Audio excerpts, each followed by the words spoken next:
میں مبلغ بنوں سنتوں کا، خوب چرچا کروں سنتوں کا، ہو کرم بہر خاک مدینہ۔ الحمدللہ رب العالمین والصلاة والسلام علی سید المرسلین، اما بعد فاعوذ باللہ من الشیطان الرجیم، بسم اللہ الرحمن الرحیم۔ الصلاة والسلام علیک یا رسول اللہ وعلی آلک واصحابک یا حبیب اللہ۔ الصلاة والسلام علیک یا نبی اللہ وَعَلَىٰ آلِكَ وَأَصْحَابِكَ يَا نور اللہ۔ اللہ پاک کے آخری نبی رسول ہاشمی صلی اللہ علیہ وآلہ وسلم کا فرمان ہے، تم کوئی چیز بھول جاؤ تو مجھ پر درود پاک پڑھو، انشاءاللہ الکریم وہ بات یاد آ جائے گی۔ صلو علی الحبیب صلی اللہ تعالی علی محمد۔ اللہ پاک قرآن مجید میں ارشاد فرماتا ہے، ترجمہ کنز العرفان، تو کیا تم یہ سمجھتے ہو کہ ہم نے تمہیں بیکار بنایا اور تم ہماری طرف لوٹائے نہیں جاؤ گے؟ پیارے پیارے اسلام بھائیو، یکم محرم شریف کو مسلمانوں کے دوسرے خلیفہ، وزیر مصطفیٰ، ترجمان نبی، ہم زبان نبی حضرت عمر فاروق اعظم رضی اللہ عنہ کا یوم شہادت ہے۔ حضرت فاروق اعظم رضی اللہ عنہ عظیم الشان صحابی رسول ہیں۔ محبوب ذیشان صلی اللہ علیہ وآلہ وسلم نے دعا کی تھی کہ اے اللہ پاک، عمر بن خطاب ہی کے ذریعے اسلام کی عزت میں اضافہ فرما۔ آپ صلی اللہ علیہ وسلم کی اس دعا کے نتیجے میں حضرت فاروق اعظم رضی اللہ عنہ نے اسلام قبول کر لیا۔ محبوب ذیشان صلی اللہ علیہ وآلہ وسلم نے فرمایا، حضرت عمر سے بہتر کسی آدمی پر سورج طلوع نہیں ہوا۔ ایک حدیث شریف میں ہے کہ عمر اہل جنت کے چراغ ہیں۔ مزید ارشاد ہوا، عمر وہ شخص ہے جو باطل کو پسند نہیں کرتا۔ ایک بہت ہی پیاری روایت ہے کہ رسول اکرم صلی اللہ علیہ وآلہ وسلم نے فرمایا کہ اللہ پاک کی رضا عمر کی رضا ہے اور عمر کی رضا اللہ پاک کی رضا ہے۔ پیارے پیارے اسلام بھائی، فاروق اعظم رضی اللہ عنہ کا بہت بڑا مقام ہے، بہت بڑا مرتبہ ہے۔ سیدنا صدیق اکبر رضی اللہ عنہ کے بعد مخلوق میں سب سے افضل اور اعلیٰ جو ہیں وہ فاروق اعظم رضی اللہ عنہ ہیں۔ ہم نے بیان کی ابتدا میں ایک آیت کریمہ سننے کی سعادت حاصل کی، تو یہ آیت کریمہ میں ہمیں زندگی گزارنے کے اہم ترین سبق دیے ہیں، اور اس سبق کے متعلق فاروق اعظم رضی اللہ عنہ کی سیرت سے ہمیں کیا رہنمائی ملتی ہے، یہ آج ہم انشاءاللہ الکریم سننے کی سعادت حاصل کریں گے۔ تو پہلے آیت کریمہ کو سمجھ لیتے ہیں کہ اللہ پاک نے فرمایا، ترجمہ کنز العرفان، تو کیا تم یہ سمجھتے ہو کہ ہم نے تمہیں بیکار بنایا اور تم ہماری طرف لوٹائے نہیں جاؤ گے؟ یہ ایک بہت گہرا سوال ہے جو قرآن پیارے پیارے اسلام بھائیوں ہم سے پوچھ رہا ہے کہ تمہیں جو پیدا کیا گیا، کیا عبث پیدا کیا گیا، بیکار پیدا کیا گیا، فضول پیدا کیا گیا؟ یعنی تمہاری پیدائش کا کوئی مقصد نہیں ہے۔ بندہ جس طرح چاہے زندگی گزارے، جو سمجھ میں آئے بولے، جو سمجھ میں آئے دیکھے، جو سمجھ میں آئے سنے، جس رخ پر جی چاہے وہ چلا جائے، جو چاہے کھائے، جو چاہے پیے۔ تمہیں بیکار تو نہیں بنایا نا؟ کسی بھی چیز کو پیدا کرنے کا کوئی مقصد ہے نا، بغیر مقصد کے تو کوئی چیز بھی پیدا نہیں ہوئی میرے پیارے اسلام بھائیو۔ انسان اشرف المخلوقات ہے، پیدائش کا کوئی مقصد ہے۔ ہمارا کوئی وقت بھی بیکار عبث نہیں جانا چاہیے۔ عبث یعنی بیکار، بے فائدہ، یعنی کوئی بھی کام ہو تو اس کا کوئی مقصد تو ہونا چاہیے نا میرے پیارے اسلام بھائیو۔ تو یہ نہیں ہے کہ بس تم دنیا میں آئے، جیتے رہو، کھاؤ پیو، پھر مر جاؤ، مٹی میں دفن ہو جاؤ، کہانی ختم، ایسا تو نہیں ہے۔ اللہ پاک نے فرمایا اور کیا تم ہماری طرف لوٹائے نہیں جاؤ گے، کیا تم نے پلٹ کر واپس نہیں آنا، اللہ پاک کے حضور اپنے لمحے لمحے کا جواب نہیں دینا؟ ایسا تو نہیں ہے، انسان آزاد تو نہیں ہے کہ ہم پیدا ہو گئے تو ہم آزاد ہیں، ایسا تو نہیں ہے، شریعت کی لگام ہے، یہ نہیں ہے کہ ہم سے نہیں پوچھا جائے گا، جو ذرہ برابر بھلائی لے کر آیا وہ دیکھے گا، جو ذرہ برابر برائی لے کر آیا وہ دیکھے گا۔ تو انسان آزاد نہیں ہے، ہم آزاد نہیں ہیں، ہم شریعت کے پابند ہیں۔ اس کائنات میں اصل ایک تم انسان ہی تو ہو جنہیں بامعنی مخلوق بنایا گیا ہے۔ یہ ساری مخلوق جو ہے وہ انسان کے لیے پیدا کی گئی ہے۔ یہ زمین کس کے لیے بچھائی گئی؟ انسان کی اہمیت دیکھیں، انسان کا مقام دیکھیں، انسان کا مرتبہ دیکھیں، یہ زمین کس کے لیے بچھائی گئی؟ ہمارے لیے تو زمین بچھائی گئی، پہلے یہ زمین تھوڑی تھی، زمین بھی مخلوق ہے نا، یہ بعد میں پیدا کی گئی۔ تو زمین کس کے لیے بچھائی گئی؟ انسان کے لیے زمین بچھائی گئی۔ یہ سورج کس کے لیے نکل رہا ہے؟ سورج زمین سے 13 لاکھ گنا بڑا ہے ایک تحقیق کے مطابق، یعنی سورج میں 13 لاکھ زمینیں آ سکتی ہیں۔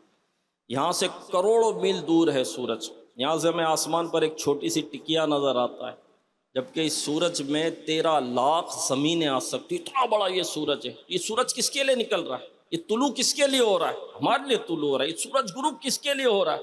ہمارے لیے ہو رہا ہے۔ جب سورج طلوع ہوتا ہے تو روشنی آتی ہے، ہم اللہ کا فضل تلاش کرتے ہیں، ہمیں کام میں مدد ملتی ہے، ہم کام کرتے ہیں۔ جی یہ سورج، اتنا بڑا سورج، میرے پیارے اسلامی بھائی، یہ کس کے لیے طلوع ہو رہا ہے؟ یہ ہمارے لیے طلوع ہو رہا ہے۔ کس کی خدمت کر رہا ہے؟ یہ سورج ہماری خدمت کر رہا ہے، ہمیں نفع مل رہا ہے نا، اس کی روشنی سے ہم نفع اٹھا رہے ہیں، اس کی روشنی سے ہم فائدہ اٹھا رہے ہیں، یہ اپنی روشنی سے ہمیں فائدہ دے رہا ہے۔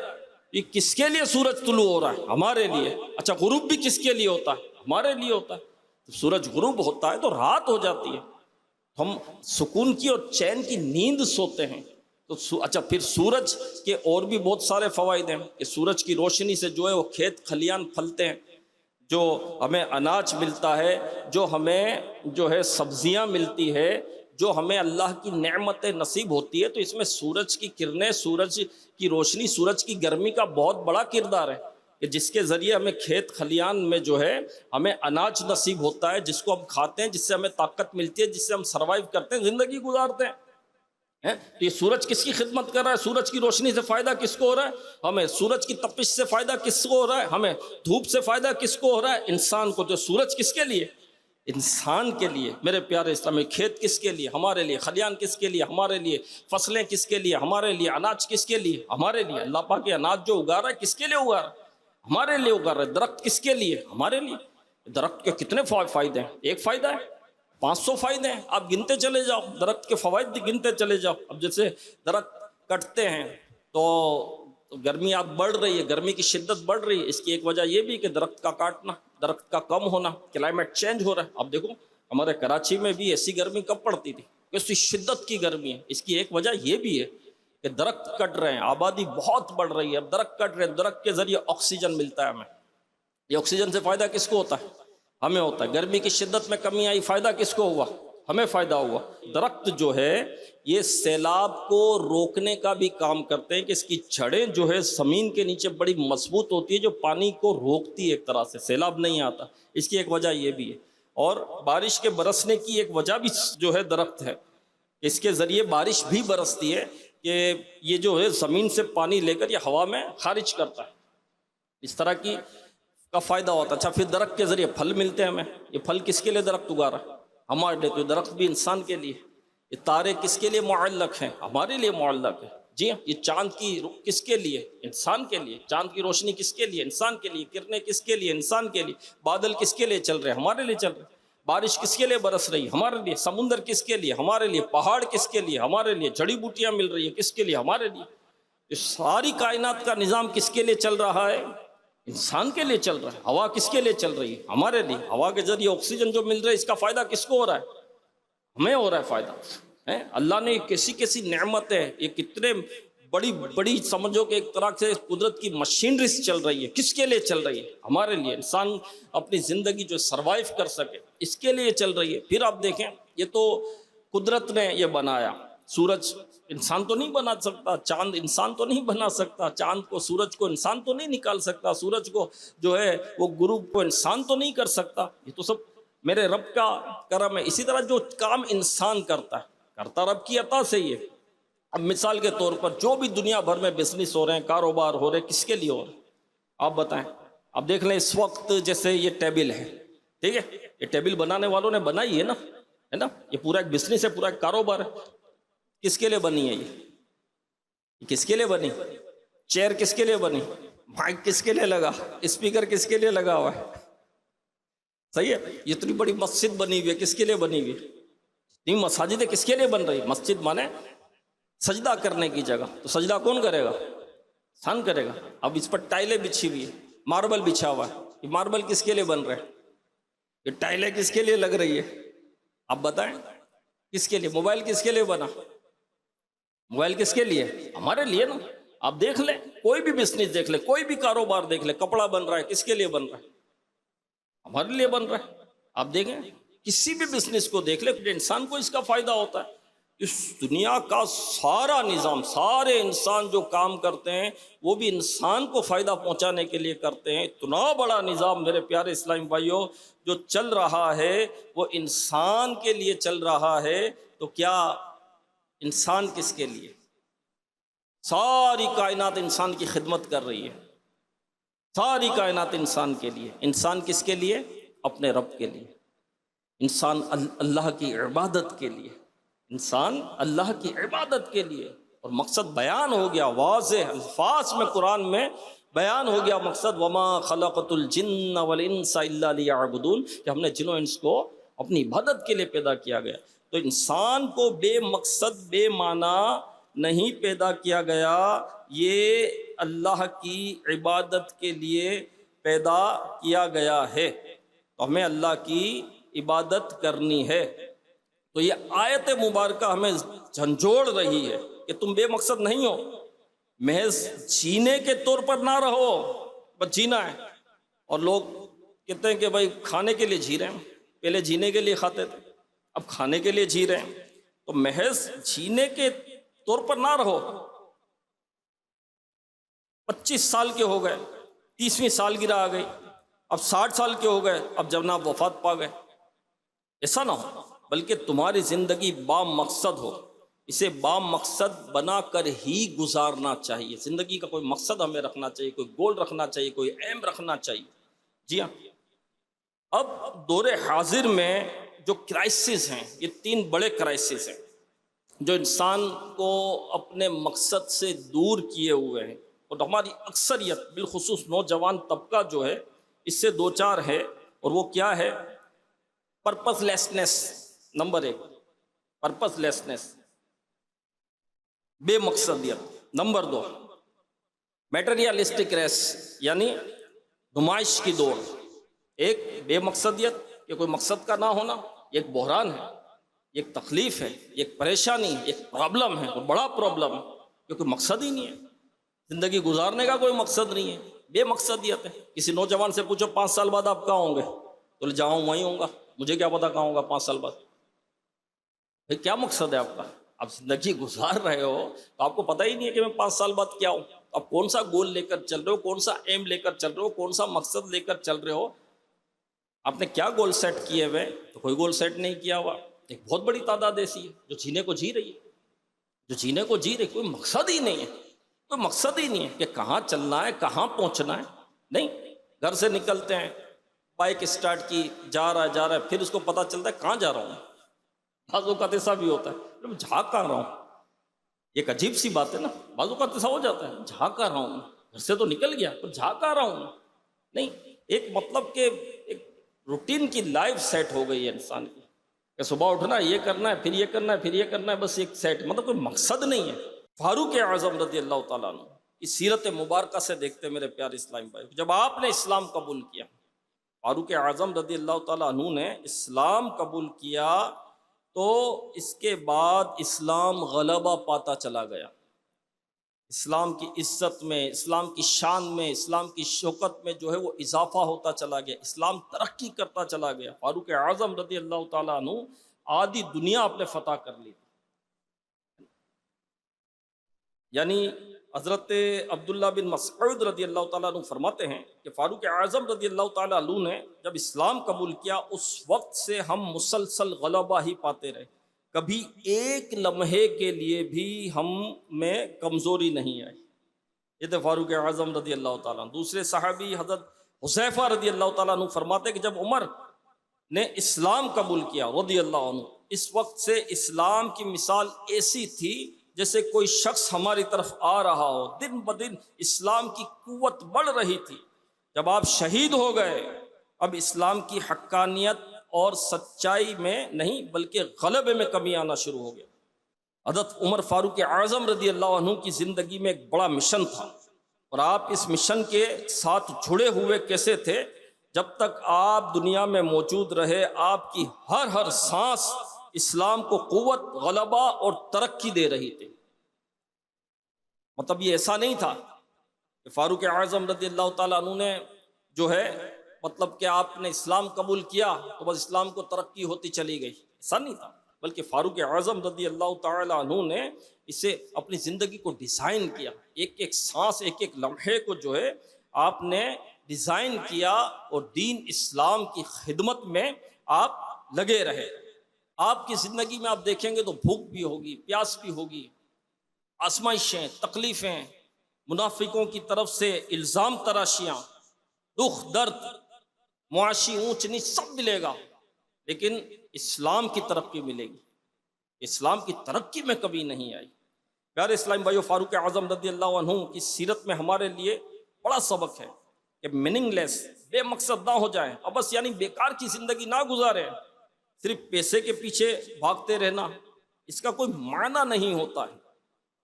آپ کو تاریخ میں لاکھوں نہیں بلکہ کروڑوں لوگ مل جائیں گے کہ جنہوں نے خوب کمایا، کھایا، جمع کیا اور چھوڑ کر چلے گئے، نتیجہ کچھ بھی نہیں نکلا۔ آج ان کی قبروں کے نشان تک مٹ چکے ہیں۔ یوں ہی بس بننا، سنورنا، ہیئر اسٹائل اچھا بنا لینا، فیشل اور نہ جانے کیا کیا کروانا، یعنی آج کا نوجوان اس پر لگا ہوا ہے کہ میں دکھتا کیسا ہوں، میں نظر کیسا آتا ہوں، فیشل کروا لوں، یہ بڑا خوبصورت نظر آ رہا ہے، میں کیوں نظر نہیں آ رہا، یہ اس پہ لگا ہوا، یہ اس کا مقصد یہ بن گیا ہے۔ ہیئر اسٹائل یہ ہونا چاہیے، مہنگے سوٹ پہننا، مہنگا موبائل ہونا، کہ میرے پاس یہ موبائل ہونا چاہیے، مجھے یہ گاڑی خریدنی ہے، مجھے اس پہ گھومنا ہے، مجھے وہاں جانا ہے۔ ان سب کا کوئی معنی نہیں ہے میرے پیارے اسلام، یہ مقصد تو نہیں ہے۔ آپ زندگی اچھی گزاریں، ضرور گزاریں، مگر اس سے ایک معنی دیں، ایک مشن اپنائیں۔ کیا مشن اپنائیں میرے پیارے اسلام بھائی؟ میری زندگی کا مقصد تیرے دین کی سرفرازی، میں اسی لیے مسلمان، میں اسی لیے نمازی۔ یہ سب سے بہترین اور اعلیٰ ترین مشن ہے۔ اب ڈاکٹر بن جائیں، آپ انجینئر بن جائیں، آپ سی اے بن جائیں، آپ بہت بڑے بلڈر بنیں، آپ دنیا کے جو ریچسٹ 10% ہے وہ بن جائے، سب سے مالدار بن جائے، بنے آپ، رزق حلال کمائیں، رزق حلال کے ذریعے بن جائے، لیکن مقصد دین کی خدمت ہونی چاہیے۔ میں ڈاکٹر بنوں پر نیکی کی دعوت تو دوں، میں انجینئر بنوں لیکن نیکی کی دعوت تو دوں۔ جو میری سراؤنڈنگ ہے، جہاں میں رہتا ہوں، جہاں میں ہوں، ہر ایک اپنی اپنی سراؤنڈنگ میں نیکی کی دعوت دینے لگ جائے، تو میرے پیارے اور محترم اسلامی بھائیوں، وہ اس مقصد تک پہنچ سکتا ہے، مقصد میں اسے کامیابی نصیب ہو سکتی ہے کہ میرے ذریعے دین کو فائدہ، میرے ذریعے اسلام کو فائدہ، میرے ذریعے شریعت کو فائدہ۔ یعنی فاروق اعظم رضی اللہ تعالیٰ عنہ نے اسلام قبول کیا، اسلام کو ترقی ملتی چلی گئی۔ میرے ذریعے دین کو کیا ترقی مل رہی ہے، اسلام کو کیا ترقی مل رہی ہے، دین کا کام کیا ہو رہا ہے، اسلام دین شریعت کی میری کوئی رسپانسبلٹی ہے یا نہیں ہے، ذمہ داری ہے نہیں ہے؟ میری گھر کی ذمہ داری ہے، بچوں کی ذمہ داری ہے، بزنس کی ذمہ داری ہے، سیٹ کی میں نے ذمہ داریاں لی ہوئی ہے، رشتہ داروں کی کئی ذمہ داریاں ہیں میں نے لی ہوئی ہے، اور میں اس کو پوری کر رہا ہوں۔ کریں، جو ذمہ داریاں آپ پر بنتی ہیں اس کو بالکل پوری کریں، کسی کی مدد کریں، کسی کی پریشانی دور کریں، کسی کا غم دور کریں، کسی کی آزمائش دور کریں، کسی کی تکلیف میں آپ کام آئیں، بہت اچھی بات ہے، ثواب کا کام ہے، لیکن اسلام کو مجھ سے کیا فائدہ ہو رہا ہے، دین کو مجھ سے کیا فائدہ ہو رہا ہے، شریعت کو مجھ سے کیا فائدہ ہو رہا ہے، یہ بھی تو سوچے نا۔ اسلام کی بھی کوئی رسپانسبلٹی ہے نہیں ہے میرے اوپر، کوئی ذمہ داری ہے نہیں ہے مجھ پر، بحیثیت مسلمان ہونے کے۔ پورے 24 گھنٹے گزر گئے، اس 24 گھنٹے میں میرے بینک بیلنس کو تو فائدہ ہوا، میرے بزنس کو تو فائدہ ہوا، میرے گھر کو تو فائدہ ہوا، میرے بچوں کو تو فائدہ ہوا، میرے پڑوس کو بھی فائدہ ہوا، میرے رشتہ داروں کو بھی فائدہ ہوا، بہت اچھی بات ہے، دین کو میرے ذریعے کیا فائدہ ہوا؟ اسلام کو میرے ذریعے کیا فائدہ ہوگا؟ یہ سوچنے کی بات ہے نا. 24 گھنٹے کیا 24 سال گزر گئے، کیا فائدہ ہوا؟ میں کیا کروں بھائی، میں فائدہ کس طرح پہنچاؤں؟ دعوت اسلامی کا دینی ماحول ہمارے سامنے بہت بڑی نعمت ہے، ایک بہت بہترین پلیٹ فارم ہے. ایک پلیٹ فارم ہے، ایک بنایا ایک سسٹم اور نظام ہے. ہمیں کیا کرنا ہے؟ سسٹم میں، اس نظام میں داخل ہو جانا. دین کی خدمت کے مواقع ہمیں دعوت اسلامی دے گی، دین کی خدمت کے موقع ہمیں دعوت اسلامی دے گی. آپ کیا چاہتے ہیں؟ یہ نیک بن جائے. بولے میں کیسے نیک بناؤں یار، میں کیسے نیک بناؤں؟ میں تو اتنا مطلب کہ مجھے تو اتنی معلومات نہیں ہے. نیکی کی دعوت ٹھیک ہے میں دے دوں گا، نماز کی دعوت میں دے دوں گا، لیکن میں اس کو صحیح غلط تو نہیں سمجھا سکتا. آپ صحیح غلط نہیں سمجھا سکتے، لیکن آپ اجتماع میں تو لا سکتے ہیں. آپ اس کو نیکی کی دعوت دے کر اجتماع میں تو لا سکتے ہیں. آپ اسے نیکی کی دعوت دے کر قافلے میں تو سفر کروا سکتے ہیں. آپ اسے نیکی کی دعوت دے کر مدنی مذاکرے میں تو شرکت کروا سکتے ہیں نا، کہ آپ مدنی مذاکرے میں شرکت کیا کریں. شیخ طریقت امیر اہل سنت دامت برکاتہم العالیہ علم و حکمت کے مدنی پھول عطا فرماتے ہیں. اس طرح زندگی ایک مسلمان کو گزارنی چاہیے. ایک مسلمان کو کیسا ہونا چاہیے؟ ایک مسلمان کا ظاہر کیسا ہونا چاہیے؟ ایک مسلمان کا باطن کیسا ہونا چاہیے؟ ایک مسلمان کو اپنے گھر میں کیسے رہنا چاہیے؟ ایک مسلمان کو اپنے پڑوس کے ساتھ کس طرح کا انداز اختیار کرنا چاہیے؟ ایک مسلمان کا کردار کیسا ہونا چاہیے؟ ایک مسلمان کا ظاہر اور باطن کیسا ہونا چاہیے؟ یہ آپ کو انشاءاللہ سیکھنے کو ملے گا. آپ قافلے میں سفر کریں انشاءاللہ، آپ نماز سیکھیں گے انشاءاللہ. نماز کے فرائض آپ کو پتہ چلیں گے، نماز کے واجبات آپ کو پتہ چلیں گے، فرائض علوم آپ کو سیکھنے کو ملیں گے. آپ قافلے میں سفر کریں. آپ نیکی کی دعوت تو دے سکتے ہیں نا. مسجد بنانی ہے، آئیے مسجد بنائیے. کیسے مسجد بناؤں بھائی؟ دعوت اسلامی میں خدام المساجد کا پورا شعبہ ہے. آئیں مسجد بنائیں. ہم مسجد تو بنائیں. مسجد بنانا انبیاء کرام کی سنت ہے. ہاں، حضرت آدم علیہ نبینا علیہ الصلوۃ والسلام جب دنیا میں تشریف لائے تو سفر کر کے اب مکے پہنچے، اور سب سے پہلے مسجد الحرام حضرت آدم علیہ نبینا علیہ الصلوۃ والسلام نے تعمیر کی. جی ہاں، میرے آقا علیہ الصلوۃ والسلام نے جب ہجرت کی مقام قبا پر آپ نے مسجد بنائی. جہاں آپ نے رہائش اختیار کی وہاں مسجد بنائی. تو مسجد بنانا انبیاء کرام کی سنت ہے، اولیاء اعظام کا کام ہے، طریقہ ہے کہ جہاں جاتے وہاں مسجد بناتے. مسجد مسلمانوں کا مرکز ہے، جہاں مسلمان جمع ہوتے ہیں، نماز پڑھتے ہیں، دین سیکھتے ہیں. جی ہاں، آپ مسجد بنائیں. کیسے بنائیں؟ ہے دعوت اسلامی میں. آ جائیں دعوت اسلامی میں انشاءاللہ. مسجد بھی بنائیں گے، مدرسہ بھی بنائیں گے، عالم بنائیں. بولے میں کیسے عالم بناؤں؟ کسی کو تیار کریں، جامعۃ المدینہ میں لگائیں، وہ عالم بنے گا. حافظ بنائیں. میں کیسے حافظ بناؤں؟ مجھے تو نہیں آتا. بھائی کسی کو تیار کریں، آپ اپنے بچوں کو حافظ بنائیں. مدرسے ہیں. دعوت اسلامی کا پلیٹ فارم کتنا بڑا ہے آپ دیکھیں. 80 شعبہ جات میں دعوت اسلامی دین کی خدمت کر رہی ہے. تو میں دعوت اسلامی سے وابستہ ہو جاؤں. ایک بنایا سسٹم اور بنایا نظام ہے. مجھے کوئی نیا نظام بنانے کی ضرورت نہیں، کوئی سسٹم بنانے کی ضرورت نہیں. میں کیا کروں گا؟ میرے پاس کتنا وقت ہے؟ اتنا وقت ہے. تو اتنا وقت، جتنا وقت ہے اتنا وقت وہ دے کر دین کی خدمت کر سکتا ہے. یہ دعوت اسلامی کا نظام اور سسٹم ہے. دعوت اسلامی. ہاں، آپ آ جائیں. آپ 5 منٹ دے سکتے ہیں، آ جائیں. کیا کرنا چاہتے ہیں؟ آئیں انشاءاللہ. انشاءاللہ ایک مقصد میرے پیارے اسلام بھائیوں ہمارا ہونا چاہیے، اور اس مقصد کو پورا کرنے کے لیے دعوت اسلامی کا دینی ماحول ہمارے درمیان موجود ہے. اور اللہ پاک قرآن کریم میں فرماتا ہے ان تنصروا اللہ ینصرکم، اگر تم اللہ کے دین کی مدد کرو گے تو اللہ تمہاری مدد کرے گا.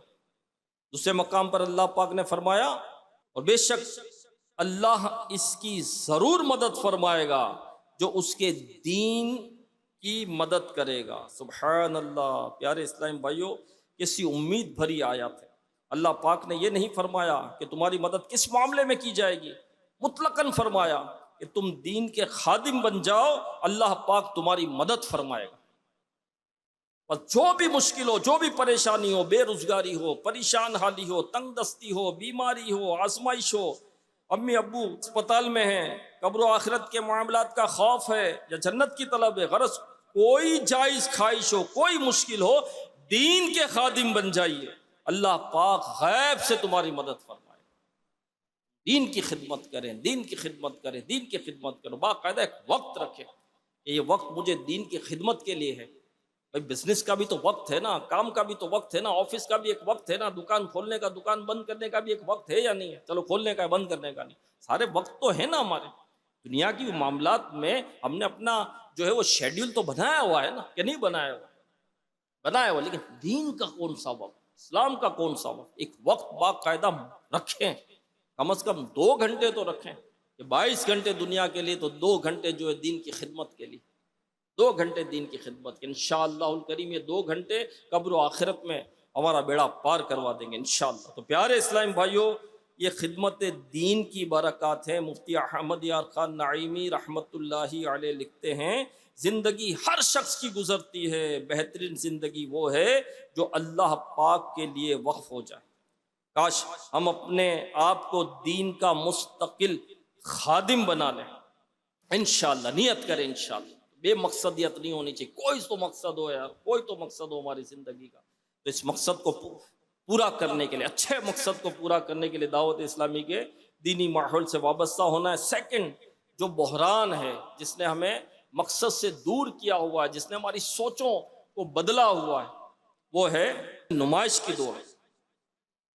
یعنی آج کا نوجوان جو ہے وہ نمائش کی دوڑ میں یہ لگا ہوا ہے۔ آج ہمارے نوجوان لائکس بڑھانے کے لیے بھاگ رہا ہے، فالوورز بڑھانے کی دوڑ میں لگا ہوا ہے۔ حیرت کی بات ہے کہ ہم لوگ اپنا جسم چھپانے کے لیے کم اور دوسروں کو دکھانے کے لیے جو ہے کپڑے پہنتے ہیں۔ اپنا جسم چھپانے کے لیے نہیں پہنتے کپڑے، دوسرے کو دکھانے کے لیے پہنتے ہیں۔ اور دوسروں کو دیکھ کر ہم اپنے کپڑے جو ہے بنوا رہے ہوتے، سلوا رہے ہوتے، پہن رہے ہوتے، نہیں ہم اس پہ لگ گئے۔ آج ہم کپڑوں میں لگ گئے کہ کپڑے ایسے ہونے چاہیے، چہرہ ایسا ہونا چاہیے، تو ایسا دکھنا چاہیے۔ دوسروں کی زندگی کو دیکھ کر مسلسل اپنا معیار زندگی بڑھانے کی خواہش، قسطوں پر چیزیں لینی پڑے تو قسطوں پر لے لیں، بھائی اس کے پاس تو یہ، میرے پاس یہ نہیں، میرے پاس بھی یہ ہونا چاہیے، مجھے بھی لینا ہے۔ بھائی تیری کمائی اتنی نہیں ہے، میرے پاس اتنا ابھی نہیں ہے۔ بھائی اس نے تو وہاں پہنچ گیا، بھائی وہاں پہنچ گیا تو اس نے اسٹرگل کی ہے، محنت کی ہے، کوشش کی ہے، اس کی عمر بھی تو دیکھو کیا ہے، ابھی تمہاری عمر کیا ہے نا؟ کہتے ہیں نا وقت سے پہلے نہیں، نصیب سے زیادہ نہیں۔ ابھی وقت تھوڑی آیا ہے، ابھی وقت تھوڑی آیا ہے، اور دوسروں کو دیکھ کر تھوڑی جینا ہے، ان کو دیکھ کر تھوڑی ہمیں وہ کرنا ہے۔ ہمارے یہاں ایک مثال ہے نا کہ دوسرے کے محل کو دیکھ کر اپنی جھونپڑی گرا نہیں دیتے، کہ کسی کو محل کے دیکھ کر آپ اپنی جھونپڑی تھوڑی گرا دو گے۔ ایک شخص تھا، اس کا محل تھا، ایک دوسرا شخص وہاں سے گزرا اور اس نے اس بنگلے کو اور محل کو دیکھا، پہنچ گیا وہاں پر، دروازہ بجایا، کہا مجھے پوچھنا ہے آپ سے کچھ۔ کہا پوچھو۔ کہا میں بھی ایسا محل بنانا چاہتا ہوں، میں بھی چاہتا ہوں میرا ایسا گھر ہو، میرا ایسا محل ہو، کیا فرما، کیسے بناؤں؟ اس نے کہا کہ وہ فٹ پاتھ نظر آ رہی ہے۔ کہاں؟ جا کر بولے وہاں اخروٹ بیچنا شروع کر دو۔ بولے یار آپ میرے ساتھ مذاق کر رہے ہو، اخروٹ بیچنا شروع کر دو؟ میں پوچھ رہا ہوں مجھے محل بنانا ہے، تم مجھے بولے اخروٹ بیچ دو۔ تو بولے میں نے بھی شروعات وہیں سے کی تھی، محل بنایا مجھے نہیں مل گیا، میں بھی کبھی اخروٹ بیچا کرتا تھا، میں نے بھی بڑی محنت کی ہے۔ تو میرا گھر اچھا ہونا چاہیے، میرے پاس بہترین گاڑی ہونی چاہیے، میرا بینک بیلنس ہونا چاہیے، موبائل بہترین ہونا چاہیے۔ بلکہ جو غریب ہے نا وہ بھی انداز اور طور طریقے امیروں والے اپنانے کی ناکام کوشش کرتے ہیں۔ سوشل میڈیا کے نقصانات میں سے ایک نقصان یہ بھی ہے کہ اس نے غریبوں کو ان کی غربت سے بدسن کر دیا۔ ہمارے معاشرے میں سینکڑوں گھر ایسے ملیں گے جہاں بے سکونی اور لڑائی جھگڑا صرف اور صرف اس لیے چل رہا ہے کہ میں نے فیس بک پر ایسا گھر دیکھا تھا، میرا ایسا نہیں ہے، ریلز میں فلاں کے کپڑے تو بڑے اعلیٰ تھے، میرے کپڑے سے اعلیٰ نہیں ہیں۔ یعنی ایک نمائش کی دوڑ ہے میرے پیارے اسلام بھائی۔ ہم لوگوں کی نظر میں امیر، اچھے اور پتہ نہیں کیا کیا بننا چاہتے ہیں، اور اس چکر میں اپنی زندگی کے اصل مقصد سے ہم ہٹ گئے۔ یہ مقصد تو نہیں تھا دنیا میں آنے کا، یہ مقصد تو نہیں تھا نا۔ اب فاروق اعظم رضی اللہ تعالیٰ عنہ ملک شام کے سفر پر تشریف لے گئے، حضرت ابو عبیدہ بن جراح رضی اللہ عنہ بھی ساتھ تھے۔ دونوں ایک مقام پر پہنچے جہاں گھٹنوں تک پانی تھا۔ آپ اپنی اونٹنی پر سوار تھے، اس مقام پر پہنچ کر اونٹنی سے اترے، اپنے موزے اتار کر اپنے کندھے پر رکھے اور اونٹنی کی رسی پکڑ کر پانی میں داخل ہو گئے۔ یہ انداز دیکھ کر حضرت ابو عبیدہ رضی اللہ عنہ نے عرض کیا، اے امیر المؤمنین، یہاں کے لوگ آپ کو اس حالت میں دیکھیں گے، مجھے یہ بالکل اچھا نہیں لگ رہا۔ فاروق اعظم رضی اللہ تعالیٰ عنہ اونٹ کی رسی پکڑ کر، گھٹنوں تک پانی ہے، موزے اتار کر، کندھے پر موزے رکھ کر، امیر المؤمنین، آدھی دنیا کے فاتح۔ تو عبیدہ بن جراح رضی اللہ عنہ ساتھ نے کہا مجھے اچھا نہیں لگ رہا۔ حضرت فاروق اعظم رضی اللہ عنہ نے فرمایا، ابو عبیدہ تمہارے علاوہ کوئی اور یہ بات کہتا تو میں اسے نشان عبرت بنا دیتا۔ یاد رکھو ہم بے سر و سامان قوم تھے، پھر اللہ پاک نے اسلام کے ذریعے ہمیں عزت بخشی۔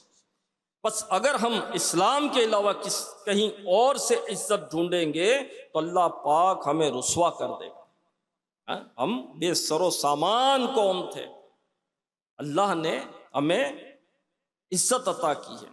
تو پیارے اسلام بھائیو، فاروق اعظم رضی اللہ عنہ نمود و نمائش سے کتنے دور تھے، اپنے دور کے سب سے بڑے اور سب سے طاقتور بادشاہ ہیں، اس کے باوجود کھانے پینے اور پہننے میں سادگی اپنا رہے۔ اس لیے ہمارے لیے سبق ہے کہ ہمیں اپنے اندر سے نمائش کا بھوت نکال دینا ہے۔ ایک اچھا سدھرا ہوا نیک مسلمان، معاشرے کا ایک اچھا اور با اخلاق فرد بننے کی ضرور کوشش کیجیے، مگر نمائش والی ذہنیت ختم کر دیجیے، انشاءاللہ زندگی خود بخود آسان ہو جائے گی۔ اب دیکھیں سب سے زیادہ کس چیز کی ضرورت ہے انسان کو زندہ رہنے کے لیے؟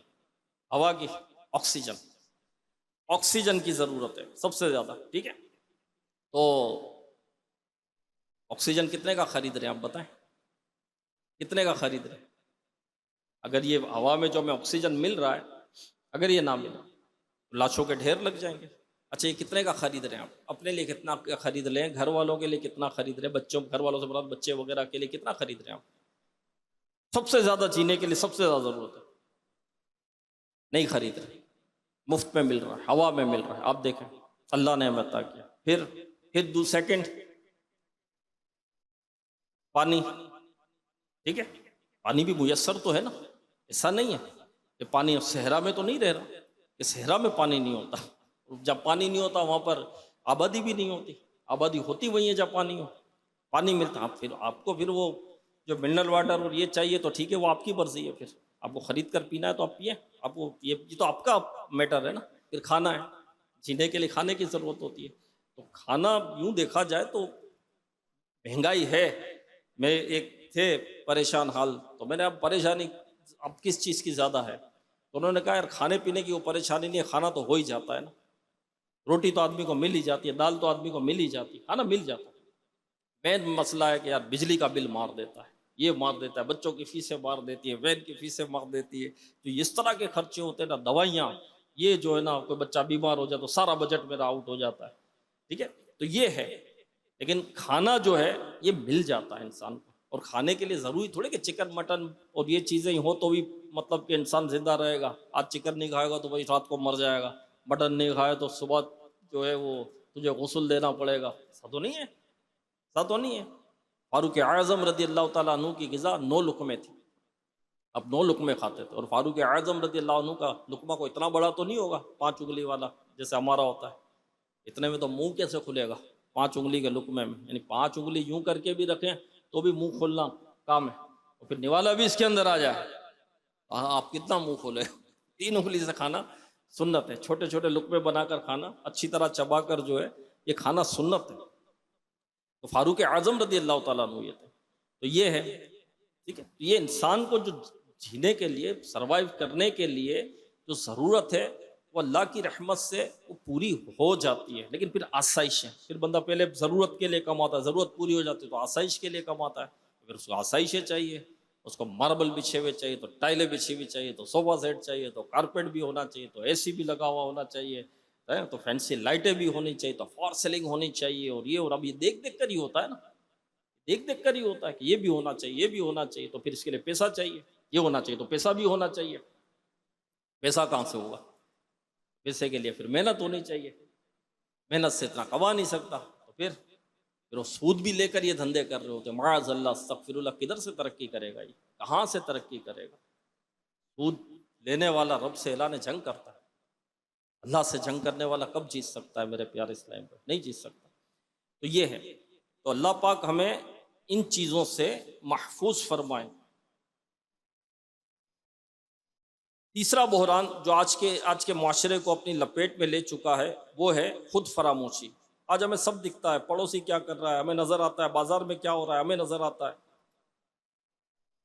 دوسرے ملکوں کی خبریں بھی ہمارے پاس ہوتی ہے، تبصرے بھی ہم کرتے ہیں، مسجد میں جائیں تو امام صاحب کتنے منٹ لیٹ ہوئے، کتنے سیکنڈ لیٹ ہوئے، یہ بھی ہمیں پتہ ہے، سجدے میں جاتے وقت امام صاحب کا پاؤں کہاں ہے یہ بھی ہمیں پتہ ہے۔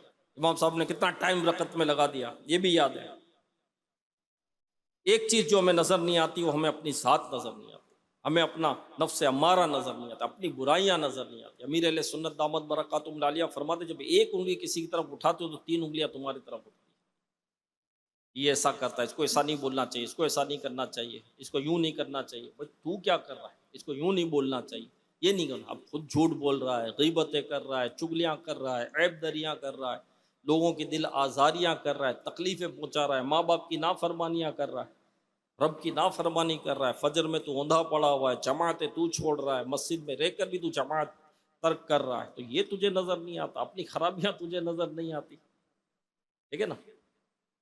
کہ دوسروں کی آنکھ کا تو بال بھی نظر آ جاتا ہے اور اپنے سامنے جو شہتیر ہے وہ نظر نہیں آتا ہے نا، اتنا بڑا تختہ وہ نظر نہیں آتا، لیکن دوسروں کی آنکھ کا بال بھی تم کو نظر آ جائے گا۔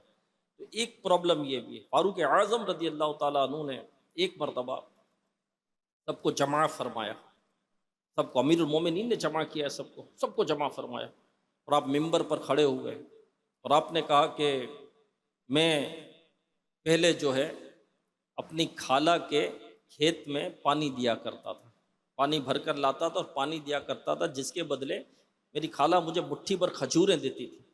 یہ کہہ کر آپ ممبر سے نیچے اتر گئے۔ اب امیر المومنین نے سب کو جمع کیا ہے اور یہ بات کی اور آپ ممبر سے اتر گئے، تو عبد الرحمن بن عوف رضی اللہ عنہ یہ بھی اس مجمع میں تھے، تو انہوں نے ہمت کر کے عرض کی کہ امیر المومنین مجھے لگتا ہے کہ شاید آپ نے یہ کہنے کے لیے ہمیں نہیں بلایا، کچھ اور بھی آپ فرمانا چاہ رہے ہیں۔ فاروق اعظم رضی اللہ تعالیٰ عنہ نے کہا کہ میں اکیلے میں تھا تو مجھے خیال آیا کہ تو امیر المومنین ہے، مسلمانوں میں اس وقت تو سب سے افضل ہے، میرے نفس نے مجھے یہ خیال آیا مجھے، تو میں نے تم سب کو جمع کر کے اپنے نفس کو اپنی اوقات بتا دی کہ تم پہلے کیا تھے، تم پہلے کیا تھے۔ ہاں، میں نے اپنے نفس کو، اپنی نفس کی کاٹ کی۔ یہ تھے فاروق اعظم رضی اللہ تعالیٰ عنہ۔ اللہ پاک ہمیں فاروق اعظم رضی اللہ تعالیٰ عنہ کا صدقہ نصیب کرے۔ تو بے مقصد زندگی میرے پیارے اسلامی بھائیوں نہیں ہونی چاہیے، با مقصد زندگی ہو، کھانا ہے، پینا ہے، مال جمع کرنا ہے، یہ بنا کر چلے گئے دنیا سے، دین کو کیا فائدہ پہنچا، اسلام کو کیا فائدہ پہنچا۔ اللہ پاک ہمیں نیک اعمال کرنے کی توفیق عطا فرمائے۔ صلو علی الحبیب صلی اللہ تعالی علی محمد۔ میں مبلغ بنوں سنتوں کا خوب چرچا